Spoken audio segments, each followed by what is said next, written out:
अस्सलाम वालेकुम, I am Hamad and I study at Bacha Khan medical college. ये वीडियो जो है ये ओस्पी के बारे में है, जो कि तकरीबन 1 महीने पहले हमने बनाई थी, लेकिन हम जो है इसको अभी अपलोड कर रहे हैं क्योंकि एग्जामिनेशंस करीब आ रहे हैं। तो हमने सोचा क्यों ना अभी अपलोड करें, स्टूडेंट्स को ज़्यादा फ़ायदा मिलेगा। So generally we have theoretical knowledge और प्रैक्टिकल नॉलेज होते हैं। अगर आप थियोरेटिकल नॉलेज को जज करना चाहते हैं so we can test it by ACQs या MCQs वगैरह, लेकिन प्रैक्टिकल नॉलेज को अगर टेस्ट करना हो इन सब को इकट्ठे में, so the tool which is use for the purpose is called OSPI। अब ये होती कैसी है, सो इस वीडियो में you will see the whole process of OSPI के इसमें क्या होता है। हमारे पास जो फर्स्ट ईयर होता है तो उसमें 3 पेपर्स होते हैं, मेनली पेपर A, B और C, ठीक है।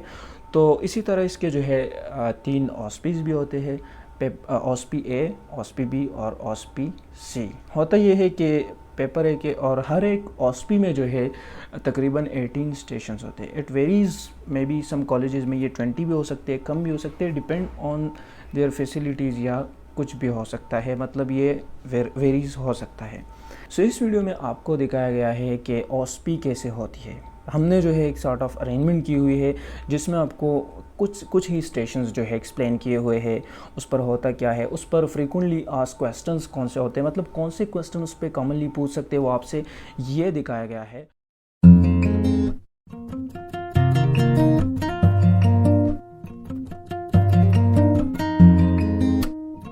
बिस्मिल्लाहिर्रहमानिर्रहीम, अस्सलाम वालेकुम। ये वीडियो है OSPI कंडक्शन के बारे में। ज़्यादातर फर्स्ट ईयर स्टूडेंट्स को ये पता नहीं होता कि OSPI कैसे होती है और इसमें क्या क्या होता है।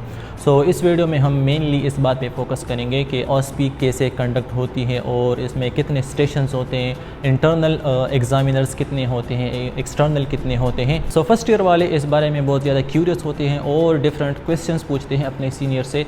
सो हमने सोचा कि क्यों ना उनके लिए एक वीडियो बनाई जाए जिसमें सब कुछ एक्सप्लेन कर दिया जाए।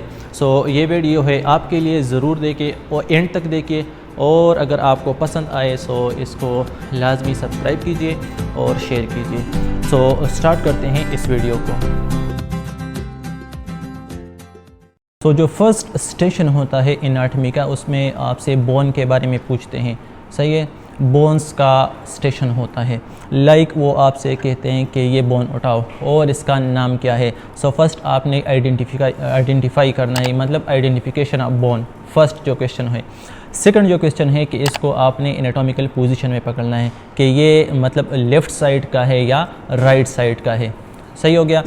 थर्ड जो क्वेश्चन हो सकता है यहाँ पे इसी स्टेशन पे, वो होता है यहाँ के सरफेसेस, बॉर्डर्स, इसी बोन के सरफेसेस, बॉर्डर्स और मतलब फीचर्स के बारे में वो आपसे पूछ सकते हैं। लाइक मैं इसको एग्जांपल के तौर पे स्टूडेंट कंसिडर करता हूँ और इनसे पूछते हैं बोन्स के बारे में। सो आप इसमें से स्केपुला उठाएं, इन बोन्स में से स्केपुला कौन सा है? जी ये स्केपुला है। सही। सो इसने बोन को आइडेंटिफाई किया, फर्स्ट क्वेश्चन इसका कंप्लीट हो गया। सेकंड जो क्वेश्चन होगा कि इस बोन को आपने एनाटॉमिकल पोजीशन में पकड़ना है। सो इसमें इसको आप, ये इसका एनाटॉमिकल पोजीशन है and this is right side scapula. सही है। सो ये राइट साइड का स्केपुला है। थर्ड जो क्वेश्चन हो सकता है इसमें आपसे बोन के बारे में वो पूछते हैं कि सरफेसेस कौन कौन सी हैं और बॉर्डर्स कौन कौन सी हैं। लाइक मैं इससे पूछता हूँ, इसमें से लेटरल बॉर्डर मुझे दिखाएं। ये इसका लेटरल बॉर्डर है और मीडियल बॉर्डर है एंड अपर बॉर्डर है। और इसमें सरफेसेस के बारे में कुछ बताएं। 2 सरफेसेस है इसके, वेंट्रल सरफेस जो कनकेव है और डॉर्सल सरफेस कन्वेक्स है। सही हो गया। सो इस तरह ये फर्स्ट स्टेशन होता है एनाटॉमी। सेकंड जो स्टेशन होता है वो है मॉडल्स का, जिसमें आपसे वो पूछते हैं सरफेस मार्किंग्स का, जैसा कि मेरे पास ये मौजूद है अपर लिम्ब का पूरा मॉडल। सो इसमें आपसे वो क्वेश्चंस पूछते हैं, मतलब सपोज़ आपको इस मसल के बारे में पूछ लेते हैं कि ये कौन सा मसल है, सही, या पूछ लेते हैं कि ये जो नर्व है ये कौन सा नर्व है, सही। सो ऐसे सरफेस मार्किंग के बारे में आपसे वो पूछ सकते हैं सेकंड स्टेशन पे, सही हो गया।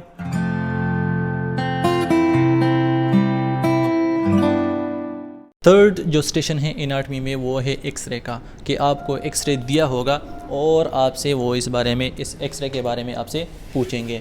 सो एग्जांपल के तौर पर हमने लिया है, ये देखें। सो फर्स्ट जो क्वेश्चन होगा वो आपसे ये पूछेंगे मतलब इस एक्सरे के बारे में कि ये कौन सा जॉइंट है, और जब आपने ये सही कर दिया तो सेकंड वो पूछते हैं कि इसमें कोई एबनॉर्मेलिटी है या नहीं। सही है, अगर एबनॉर्मेलिटी है तो कौन सी है। तो ये सारी चीज़ें आपको याद होनी चाहिए। नेक्स्ट जो स्टेशन है वो एम्ब्रियोलॉजी का है, और एम्ब्रियोलॉजी में mostly development of different organs के बारे में वो पूछते हैं। सही है, लाइक हमने एग्जांपल के तौर पर हार्ट डेवलपमेंट लिया है। सो इसमें आपसे क्या पूछते हैं कि कौन से फेज़ में कौन सा पार्ट बन रहा है। सही है, लाइक इस फेज़ में आपसे पूछते हैं कौन सा पार्ट बन रहा है इसमें, और इसी तरह तीसरे में। नेक्स्ट इसी स्टेशन पे आपसे वो पूछते हैं सरफेस मार्किंग्स के बारे में, लाइक आपसे वो पूछ सकते हैं कि इसमें 15 नंबर वाला ये क्या चीज़ है, और 24 वाला क्या चीज़ है, 23 वाला क्या चीज़। तो इसी तरह वो ये डिफरेंट क्वेश्चंस पूछ सकते हैं। एक और बात मैं आपको बताता चलूँ जो बहुत ज़्यादा इंपॉर्टेंट है, वो ये है कि जो हार्ट डेवलपमेंट है ये आलमोस्ट हर एग्ज़ाम में ये वो आसपी में देते हैं, चाहे वो कोई भी कॉलेज हो। सही है, वो लाजमी ये हार्ट डेवलपमेंट ये देते हैं, बहुत ज़्यादा इंपॉर्टेंट है। तो आपने क्या करना है कि अपने अपने कॉलेजेस में इसको बिल्कुल लैब्स में जाएं और इसको सीखें कि डिफरेंट फेजेस में कौन से पार्ट बन रहे हैं। सही है।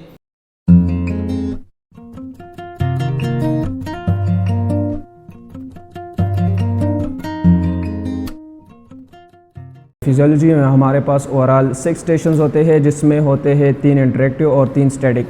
शायद आपको मालूम भी हो कि स्टैटिक और इंटरेक्टिव में क्या फ़र्क है। तो स्टैटिक ये होते हैं कि उसमें टीचर आपसे कुछ नहीं पूछेगा, या तो उन्होंने एक स्टेशन में ऑलरेडी पेपर पर कुछ क्वेश्चंस लिखे होंगे और आपने उसके आंसर देने होंगे आंसर शीट पर, और या उन्होंने इस तरह से हमने जो सेटअप बनाया है बीपी चेक करने के लिए ये एक स्मॉल सी सेटअप हमने बनाई है, जहाँ पर बीपी का जितने बीपी अपरेटस के जितने एसोसिएटेड पार्ट्स होते हैं, स्थित हो गया, कफ हो गया, ये पड़े हो गए, और आपने उसमें उसके नाम आइडेंटिफाई करने होंगे। ठीक है, वो आपसे कुछ इसके बारे में पूछ सकते हैं, या आप सब्जेक्ट भी वहाँ पर मौजूद होगा एक स्टेशन पर, ये भी पॉसिबल है, और आपने उसकी बीपी फाइंड करनी होगी। अस्सलाम वालेकुम, my name is doctor Nisar and I will check your BP.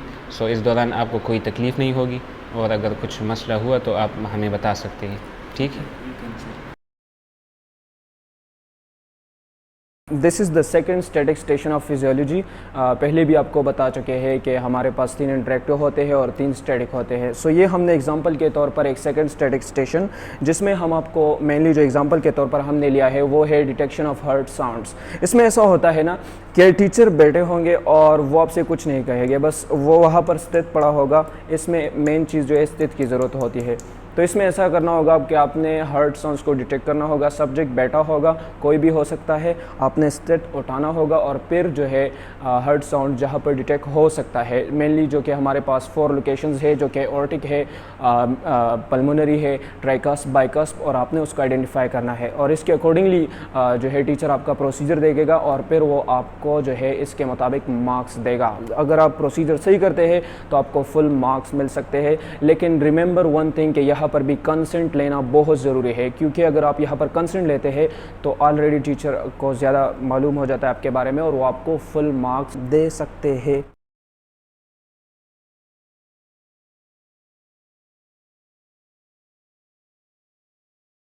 So now we are talking about the third static station of physiology, और इसमें हमारे पास पहले से एक स्लाइड फोकस किया हुआ होगा, और एग्जामिनर ने जो है पॉइंटर किसी स्पेसिफिक स्ट्रक्चर पे रखा होगा, और आपको जस्ट आइडेंटिफाई करना होगा कि ये स्ट्रक्चर कौन सा है।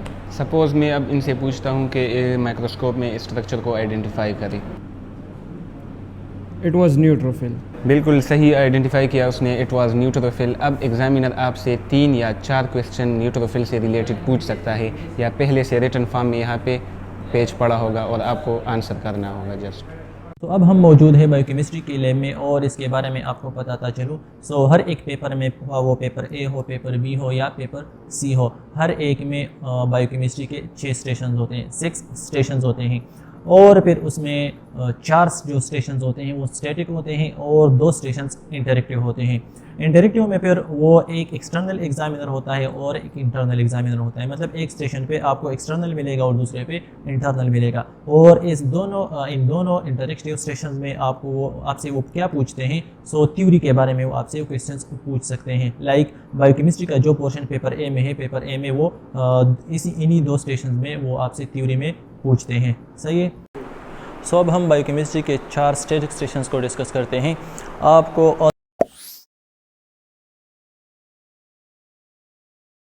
OSP में 4 स्टैटिक स्टेशंस मिलेंगे बायोकेमिस्ट्री के, और इन चारों पे आपको प्रैक्टिकल टेस्ट्स मिलेंगे। सही है। मोस्ट ऑफ द टाइम आपसे वो परफॉर्म नहीं करते, लेकिन वो क्या एक्सपेक्ट करते हैं कि आपको जो टेस्ट पढ़ा है वहाँ उसमें कौन सा रिएजेंट यूज़ होता है, रिएजेंट्स का आपको पता होना चाहिए। सही है। और इसके अलावा आपसे वो प्रोसीजर का पूछ सकते हैं। सही है। क्वेश्चन पेपर दिया होगा और उसमें वो आपसे पूछ सकते हैं कि क्या प्रोसीजर है इस टेस्ट का। इसके अलावा वो इक्विपमेंट्स के बारे में पूछ सकते हैं जो टेस्ट में यूज़ हो रहे हैं, इसके बारे में वो पूछ सकते हैं कि कौन कौन सा इक्विपमेंट इसमें यूज़ हो रहा है। सही है। और टेस्ट के मतलब प्रैक्टिकल में जो लास्ट में क्वेश्चंस होते हैं उसके बारे में वो पूछते हैं। सही है। जो मोस्ट इम्पॉर्टेंट है वो आपने याद रखने हैं कि जो टेस्ट हो जाता है प्रैक्टिकल का, उसके एंड में जो क्वेश्चंस होते हैं वो आपने लाजमी याद रखने हैं। इन्हीं 4 स्टैटिक स्टेशंस पे वो आपसे वही क्वेश्चंस कर सकते हैं। So this was all about biochemistry. So hopefully आप लोगों को जो है समझ आ ही गया होगा अबाउट OSP के किस तरह से इसका जो कंडक्शन प्रोसेस होता है वो होता है। सो इस वीडियो को बनाने में तकरीबन 1 हफ़्ता लगा है और इनमें जो है इन तीनों ने मुझे बहुत ज़्यादा सपोर्ट किया, और thanks to all these 3 gems के इन्होंने इसमें सपोर्ट दिया, और उम्मीद है कि आप लोगों को समझ भी आ ही गया होगा। और इसके रिगार्डिंग आप लोगों का जो भी क्वेश्चन हो सो आप कमेंट में पूछ सकते हैं, इंशाल्लाह we will try to answer. और इसके अलावा मैं इनको मौका देना चाहूँगा कि वो अपने ख़यालात के इजहार करें। So Anees, what you will say about?